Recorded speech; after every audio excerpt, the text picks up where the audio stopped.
Hello എൻ്റെ സുഹൃത്തുക്കളെ, ഇന്ന് ഒരു ചെറിയ മീൻപിടുത്തവുമായിട്ടാണ് നിങ്ങളുടെ മുന്നിൽ വന്നിരിക്കുന്നത്. അപ്പോൾ നമ്മൾ തോട്ടിൽ പോയി വലയൊക്കെ ഇട്ട് കുറച്ച് മീനിനെയൊക്കെ ഞങ്ങൾക്കിട്ട് ചെറിയ പരളും വലിയ മീൻ, ഇടയ്ക്കിടെ വലിയ മീനും കിട്ടിയിട്ടുണ്ട്.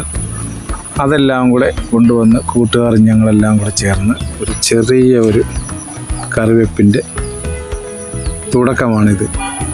അപ്പോൾ നമ്മുടെ വിചാരിക്കുന്നേക്കാളും നമുക്ക് കുറേ പരളും അതുപോലെ തന്നെ കൊഞ്ചും പിന്നെ ഒരു കരിമീനും നമുക്ക് കിട്ടിയിട്ടുണ്ട്. ഇതെല്ലാം കൂടെ വൃത്തിയാക്കാനാണ് പാട്. അപ്പോൾ വൃത്തിയാക്കുന്ന കൂട്ടത്തിൽ എല്ലാവരും നല്ല ഉഷാറാണ്. അപ്പോൾ നമ്മുടെ സുഹൃത്തുക്കളും എല്ലാവരും ഇതിനെ നല്ലതുപോലെ വൃത്തിയാക്കിയെടുക്കാനുള്ള ശ്രമമാണ്.